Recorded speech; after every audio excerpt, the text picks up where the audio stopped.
अचानक ही दुर्जन ने महसूस किया कि उसकी आग की लपटों के बीच में से एक इंसान धीरे धीरे चलता हुआ आगे बढ़ रहा था।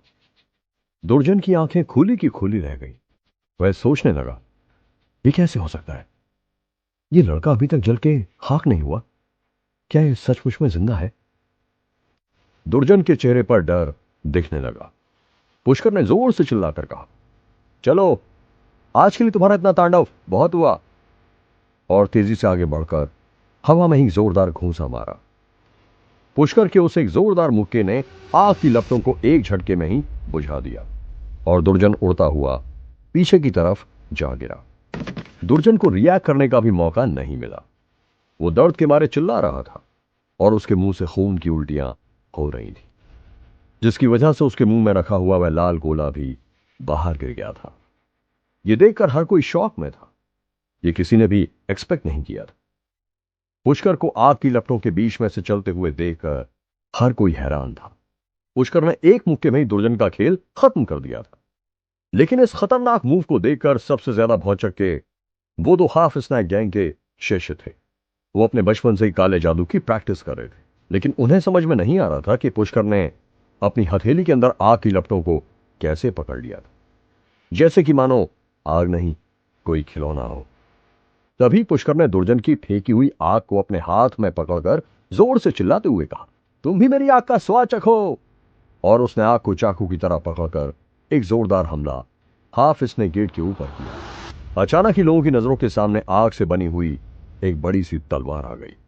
तलवार में से चारों तरफ आग की लपटें उठ रही थी। पुष्कर ने जोर से कहा, यह तलवार इस पूरी दुनिया को दो टुकड़ों में काटने के लिए काफी है। पुष्कर के उस एक ही हमले से वह मैजेस्टिक हाफ स्नेक गेट टूटकर बिखर गया और गेट के पीछे की जमीन पर भी एक बड़ी सी तलवार का चोट का निशान बन गया। पूरी की पूरी घाटी में एक जोरदार आवाज गूंज गई। यह नजारा हर किसी के लिए इतना शॉकिंग था कि सभी के सभी तुरंत अपनी अपनी जगह पर उठ खड़े हुए। तभी एक बॉडीगार्ड बोला, यह किस तरह के आतंकवादी मेथड इस्तेमाल कर रहा है? इस वक्त सबसे ज्यादा हैरान लाली थी। वो अपने इतने सारे बॉडीगार्ड्स की प्रोटेक्शन में उछल रही थी और उसके बावजूद भी उसे अपने घुटनों पर आकर माफी मांगनी पड़ी थी। लेकिन जब उसने पुष्कर को एक कारनामा करते हुए देखा तो उसके शरीर का खून बिल्कुल जम सा गया और लाली का दिमाग बिल्कुल सुन्न पड़ गया था। लाली सोचने लगी, तो यह है पुष्कर की असली ताकत। लेकिन इस पुष्कर के पास इतनी ज्यादा खतरनाक ताकत कैसे हो सकती है? और ऐसी ताकत तो मैंने जिंदगी में कभी देखी ही नहीं। इम्पॉसिबल। कोई भी इंसान इतना ताकतवर नहीं हो सकता। लाली के हाथ पैर ठंडे पड़ चुके थे। अब लाली पुष्कर के साथ किए गए बुरे बर्ताव के बारे में सोच रही थी। थोड़ी देर पहले ही उसने पुष्कर को अपने घुटनों पर आने के लिए कहा था, लेकिन अब उसे समझ में आ रहा था कि पुष्कर जैसा ताकतवर इंसान कभी भी किसी के सामने घुटने नहीं झुका सकता था।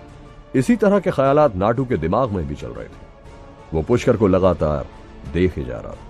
नाटू ने एक नजर अपने साथ लाए हुए बॉडीगार्ड्स की ओर देखा और अचानक सोचा, मैं कितना बड़ा बेवकूफ था जो इन भाड़ा की गुंडों को साथ लेकर चौड़ा हो रहा था। लेकिन असली ताकत तो इस पुष्कर के पास है। मैं तो किसी भी हाल में इस पुष्कर के साथ कॉम्पीट नहीं कर सकता।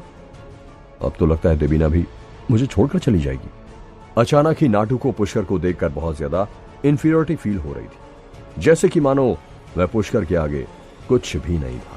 दुर्जन जमीन पर पड़े पड़े ही बोला, तुम्हारी इतनी हिम्मत कि तुमने हमारे पवित्र स्नेक इलाके का गेट तोड़ दिया। उसका एक हाथ पहले ही कट चुका था और उसका सिर खून से लाल हो चुका था, लेकिन इस वक्त उसे अपनी जान की भी परवाह नहीं थी। दुर्जन घिसटता हुआ गेट के पास पहुंचा। इस वक्त पूरी की पूरी बाजी उल्टी पड़ चुकी थी। एक शिष्य भागते हुए बोला, अरे वो तो हमें जान से मार डालेगा, भागो जल्दी, कोई तो आओ, ये बाहर का आया हुआ आदमी हमारा पवित्र स्नेक गेट भी तोड़ चुका है। दूसरा शिष्य बोला, जल्दी भागो, जाकर जल्दी हमारे धर्मगुरु को बुलाओ, ये लड़का तो बहुत ही ज्यादा खतरनाक है, इससे हम नहीं लड़ सकते, धर्मगुरु हमें बचाओ। नीरू, जो कि उन शिष्यों के बीच में छुपी हुई थी, जानती थी कि पुष्कर की असली ताकत इससे भी कहीं गुना ज्यादा खतरनाक थी। वह तुरंत धर्मगुरु और दादू फाइटर को बुलाने के लिए भागी। नीरू जानती थी कि पुष्कर जैसे इंसान को केवल या तो ग्रेट अजूबा या तो खुद गैंग का सरदार ही मार सके। अचानक ही उस बड़े से गेट का आखिरी पिलर भी जमीन पर गिर पड़ा। पुष्कर बस चुपचाप मुस्कुरा रहा और देख रहा था कि कैसे वह हाफिज गैंग के शिष्य इधर उधर डर के मारे भाग रहे थे। पुष्कर की नजरों में दुर्जन केवल एक अंधों में काना राजा था। पुष्कर ने कुछ कदम आगे बढ़कर अपना जूता टूटे हुए हाफिज गेट पर रखा और उसके ऊपर चढ़ गया। इस वक्त किसी में भी पुष्कर से कुछ भी कहने की हिम्मत नहीं थी। लालू भी पूरा स्टाइल मारते हुए आगे बढ़ा और उसने जमीन पर से दुर्जन का वह लाल गोला उठाया, कपड़े से पोंछा और अपनी जेब में रख लिया और फिर पुष्कर के पीछे पीछे चला गया। इस वक्त घाटी में सब शोर शराबा और चिल्लाहट सुनकर कई सारे शिष्य बाहर आ चुके। घाटी में इस वक्त लगभग 1000 से ज्यादा लोग जमा थे। पुष्कर जिसने कि उनके पवित्र स्नेह गेट को तोड़ दिया था, उसे सभी के सभी शिष्य जान से मार देना चाहते थे। पुष्कर के लंबे बाल इस वक्त हवा में लहरा रहे थे और वो किसी सुपर हीरो की तरह दिख रहा था। अचानक ही पुष्कर ने घाटी में दूर देखा और जोर से चिल्लाकर बोला, हाफिज गैंग के गुरु, जल्दी से मेरे सामने आओ, तुम्हारी मौत आई है। इस वक्त स्नेक गेट की उस घाटी में चारों तरफ कोहराम मचा हुआ था। हाफिज इलाके के उस अड्डे में इस वक्त हर कोई पुष्कर को जान से मारने के लिए अपने हथियारों को लेकर बाहर आ चुका था। उनमें से कई लोग जादू की सुरक्षा परत के अंदर थे। इसका मतलब था कि वो तंत्र मंत्र के काफी अच्छे प्रैक्टिशनर्स थे। देखा जाए तो वे सभी शिष्य काफी ताकतवर थे। यहां तक कि एक स्पेशल फोर्सेस के बॉडीगार्ड्स भी उनसे लड़ने के काबिल नहीं थे।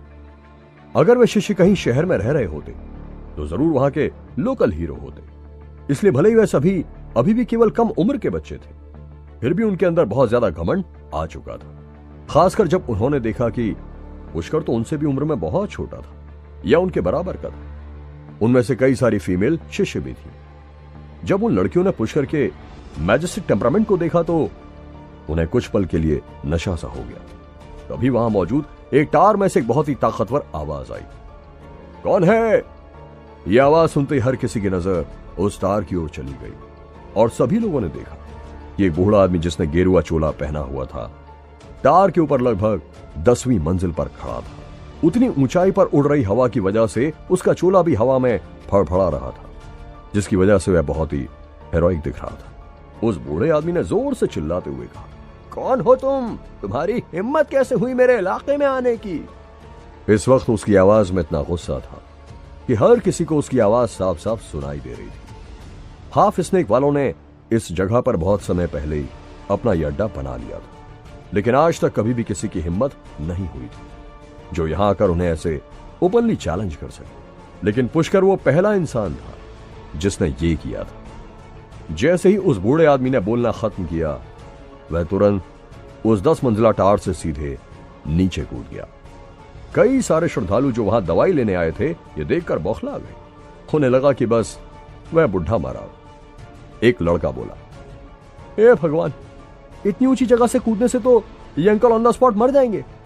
लेकिन उस बूढ़े आदमी के शरीर में इस वक्त इतनी ज्यादा एक्साइटमेंट थी और उसका चेहरा गुस्से से इतना लाल था कि जब वह नीचे गिरा तो जमीन में चारों तरफ दरार और उसके कपड़े हवा में लहराने लगे और वह अपने शिष्यों के सामने अपने दोनों पैरों पर खड़ा रहा। यह नजारा देखते सभी शिष्यों के अंदर एक गजब का जोश भर गया और वह जोर जोर से चिल्लाने लगे, ग्रेट अजूबा, वेलकम, ग्रेट अजूबा।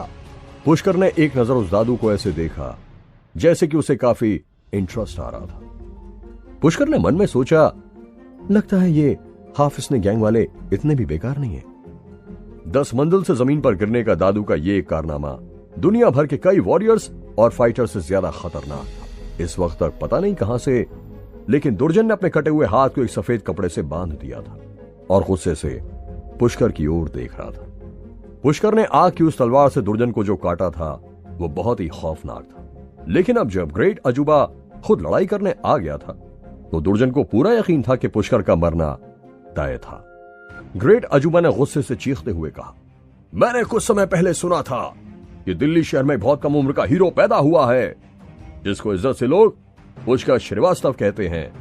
क्या वो तुम ही हो? पुष्कर ने मुस्कुराते हुए कहा, हां, वो मैं ही हूं। ग्रेट अजूबा ने कहा, तुम तो बहुत ही ज्यादा घमंडी हो और तुम्हारी उम्र के लोग तो वैसे भी घमंडी होते ही हैं, लेकिन तुम्हें अपनी जमीन छोड़कर समंदर के पार नहीं आना चाहिए था। तुमने मेरे हाफिज ने गैंग के कई सारे लोगों को मार डाला और अब तुम्हारे अंदर इतनी हिम्मत कि तुम मेरे सामने खड़े हो। अब तुम्हारी मौत पक्की है।